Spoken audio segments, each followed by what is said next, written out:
بسم اللہ الرحمن الرحیم ان الشیطان لکم عدو فاتخذوه عدوا، بے شک شیطان تمہارا دشمن ہے اور تم بھی اسے اپنا دشمن جانو۔ کتنا خطرناک دشمن ہے، لوگوں کے ایمان ضائع کر دیتا ہے اور لوگوں کو احساس بھی نہیں ہوتا۔ نعوذ باللہ من ذالک، کس انداز سے شیطان حملہ آور ہوتا ہے اور لوگ محسوس بھی نہیں کر سکتے ہیں۔ شیطان کس انداز میں حملہ آور ہوا جنید جمشید کی زبان پر، جو بعد میں انہیں خود بھی احساس ہو گیا۔ لیکن مجھے افسوس اس بات کا ہے کہ جب یہ گستاخانہ جسے جنید جمشید نامناسب کلمات کہہ رہے ہیں، اور جب انہوں نے یہ نامناسب کلمات کہے اور انہیں متنبہ کیا گیا تو کیا جواب آیا؟ اس میں گستاخی کی کون سی بات ہے؟ اس میں تو حدیث رسول کو بیان کیا گیا ہے۔ یہ تو محض تعصب ہے۔ ایسے ہی لوگ ایک دوسرے سے مخالفت کرتے ہیں۔ عجیب و غریب قسم کے جوابات دیے گئے۔ میں پوچھنا یہ چاہتا ہوں، کیا مسلمان کہلانے والے کے لیے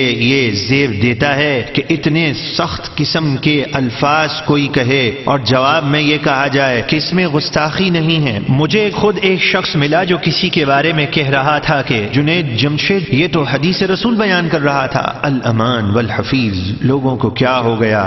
جماعت پارٹی کو کتنا عزیز جاننے لگے کہ گستاخی کے باوجود بھی حمایت پر تلے رہے۔ افسوس صد افسوس، کاش لوگ اس بات کو سمجھتے کہ حقیقی کامیابی اس میں ہے کہ انسان کو حقیقتاً اپنی غلطی کا احساس ہو جائے، اور سچی توبہ اسی چیز کا نام ہے جسے امام غزالی رحمۃ اللہ تعالی علیہ نے بیان کیا کہ توبہ کے معنی یہ ہے کہ محض انسان اللہ اور اس کے عذاب کے خوف سے توبہ کرے۔ امام غزالی فرماتے ہیں لوگوں کی ڈر اور لوگوں کے خوف، دنیا کی رغبت کی وجہ سے وہ توبہ نہ کرے۔ خیر، ہم اس معاملے کو اللہ تبارک و تعالی پر چھوڑ دیتے ہیں۔ اس کی توبہ پر ہم کچھ مزید نہیں گفتگو کرتے تاکہ کوئی پھر سے غلط فہمیوں کا شکار نہ ہو جائے۔ افسوس تو اس بات کا ہے کہ جب سیدہ کائنات رضی اللہ تعالی عنہا کی شان میں گستاخی اور بے ادبی ہوئی تو وہ لوگ جو ہمیشہ اس بات کا نعرہ بلند کرتے رہے کہ نوکر صحابہ کے ہیں، امہات المؤمنین کو اپنی ماں دیواروں پر لکھتے رہے، تو وہ لوگ کہاں چلے گئے؟ اس وقت تو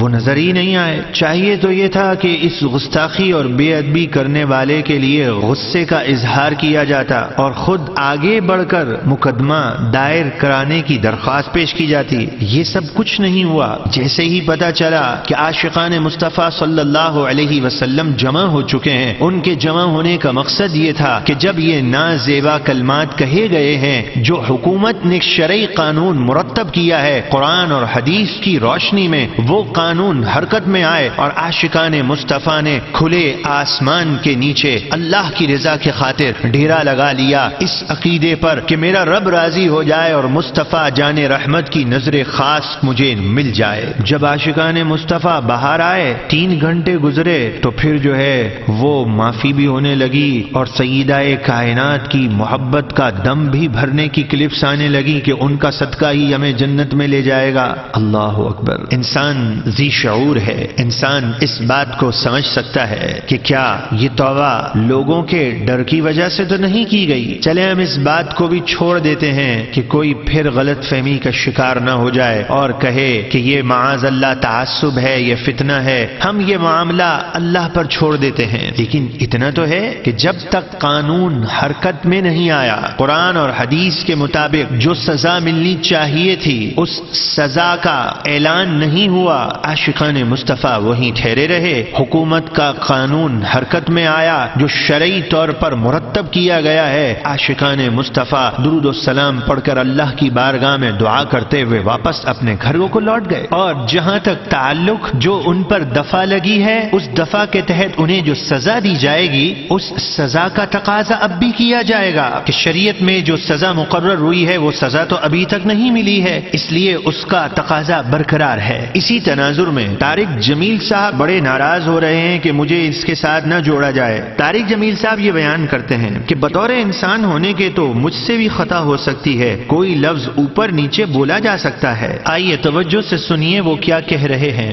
بطور انسان ہونے کے تو مجھ سے بھی خطا ہو سکتی ہے، کوئی لفظ اوپر نیچے بولا جا سکتا ہے، واقعی بات تو درست ہے، انسان ہے، کوئی لفظ اونچا نیچا ہو سکتا ہے، ناموس رسول صلی اللہ علیہ وآلہ وسلم کا مسئلہ ہے۔ اور مجھے افسوس اس بات کا ہے کہ جب لوگ جمع ہوئے مسلک پر اور جماعت پر زد پڑی تو پھر جو ہیں لوگ متحرک ہوئے، میڈیا پر آئے، سوشل میڈیا پر آئے اور کلپ آنے لگی، اللہ اکبر۔ لیکن اس میں بھی صرف یہی ذکر کیا ہے کہ سیدہ کائنات کی توہین کی گئی ہے، رسول پاک علیہ الصلوۃ والسلام کی جو گستاخی ہو گئی، اور ان کی صحبت بھی عورت کو نہیں بدل سکتی، یہ الفاظ جس میں رسول اللہ علیہ الصلوۃ والسلام کی گستاخی ہے یا نہیں، اس کا تو ذکر ہی نہیں کیا گیا۔ طارق جمیل صاحب، آپ جن کی وکالت کر رہے ہیں، لوگ سب سمجھتے ہیں آپ کا ان سے تعلق ہے، اور ان کی اور آپ کی کلپ ماشاءاللہ بڑے وقفے کے ساتھ آئی ہے اور بڑے ماشاءاللہ پلاننگ سے یہ کام کیا گیا ہے۔ خیر کوئی بات نہیں، لیکن میں اتنا پوچھنا چاہتا ہوں کہ آپ جنید جمشید کی وکالت تو کر رہے ہیں اور ساتھ میں انکار بھی کر رہے ہیں، کاش آپ سیدہ طیبہ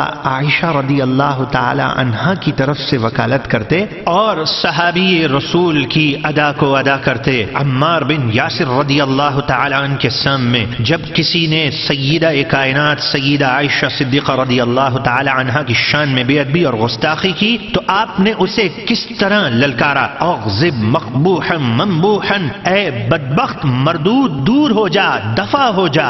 جذبات میں آتے، للکارتے، پکار کے کہتے، جنید مجھے بتا کس حدیث میں یہ پڑھا ہے؟ کوئی بات نہیں کی۔ طارق جمیل صاحب، آپ جو ان کی وکالت کر رہے اور کہہ رہے ہیں کہ ایک لفظ اوپر نیچے بولا جا سکتا ہے، یہ ایک لفظ ہے، اکثر بیمار ہو کر لیٹ جاتی تھیں، کون سی حدیث میں یہ آیا ہے؟ اٹھ کر بیٹھ گئیں، کون سی حدیث میں یہ آیا ہے؟ یوں اتارا سر سے، کون سی یہ حدیث میں آیا ہے؟ ہمیں اس بات کا جواب دیا جائے۔ یہ سہون اس کا نام ہے کہ حدیث میں یہ الفاظ نہیں ہیں، جنید نے یہ خود ہی گھڑ لیے ہیں۔ اچھا آپ کہتے ہیں کہ یہ جاہل آدمی ہے تو اس نے حدیث میں نہیں پڑھا ہوگا، ٹھیک ہے حدیث میں نہیں پڑھا تو پھر اس شخص کا یہ نام ذکر کرے جس نے اس کو بیان کیا ہے، کون اس کا استاد ہے؟ طارق جمیل صاحب کہیں آپ نے تو بیان نہیں کیا، بہت معذرت کے ساتھ، کیونکہ ایک شخص نے حدیث بیان کی اور حدیث کے ذخیرے میں نہیں ہے تو پھر کسی سے سنی ہوگی اور آپ کو وہ بہت زیادہ سنتے رہے ہیں، چلیں ضروری نہیں ہے صرف آپ کو سنتے ہوں، تو آپ غصے میں کہتے جنید کس بدبخت سے یہ سنا تھا؟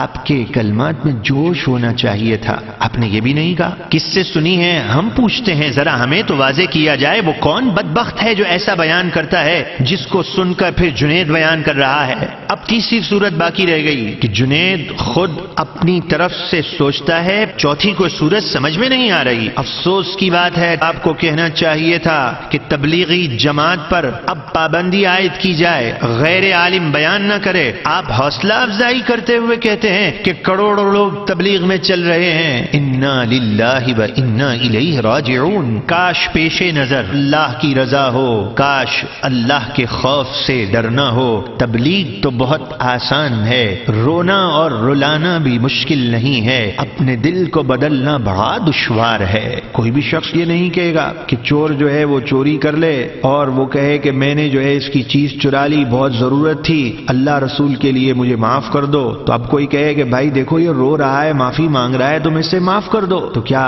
اس کے رونے سے کوئی معاف کر دے گا؟ جو قانون شریعت نے، قرآن نے مقرر کیا ہے اس کے تحت اسے سزا تو ملے گی۔ چور چوری کرتا ہے تو قرآن نے سزا مقرر کی ہے۔ تو اسی طریقے سے جنید جمشید صاحب روئے، معافی مانگی، لوگوں سے معافی مانگی، اچھی بات ہے، بہت ہی اچھا عمل ہے یہ معافی مانگنا، لیکن جو شریعت نے سزا مقرر کی ہے وہ سزا اسے ملنی چاہیے، اور اسی کے لیے FIR کا مطالبہ تھا، اور جب FIR درج ہو گئی اور جو مقدمات ان پر بنے ہیں اس مقدمات کے تحت شریعت کی روشنی میں انہیں سزا ملنی چاہیے اور یقیناً وہ گرفتار ہونے چاہیے۔ یہ ہمارا شرعی تقاضا ہے جو مفتی اسلام کبھی اس کو ٹھکرا نہیں سکتا، دین سمجھنے والا کبھی اس کی تردید نہیں کر سکتا۔ یہ مطالبہ ہمارا برقرار ہے اور یقیناً یہ عمل اللہ کی بارگاہ میں مقبول ہے، نہ کہ فتنے کا باعث ہے۔ میں جنید جمشید کو ایک مخلصانہ مشورہ دیتا ہوں، زندگی بہت مختصر ہے، آج نہیں تو کل اس دنیا سے چلے جانا ہے۔ میں یہ مشورہ دیتا ہوں کہ خود آگے بڑھ کر یہ کہے کہ قانون مجھ پر سزا مقرر کرے، میں دنیا کی سزا پانے کے لیے تیار ہوں، میرا رب مجھے آخرت کی سزا سے بچا لے۔ تو میں امید کرتا ہوں کہ اس مختصر، قلیل، بے وفا، غرض، دھوکے کی دنیا میں رہتے ہوئے جنید جمشید خود آگے بڑھیں گے، دنیا والوں کی پرواہ نہیں کریں گے، سزا کے لیے تیار ہوں گے تاکہ بروز قیامت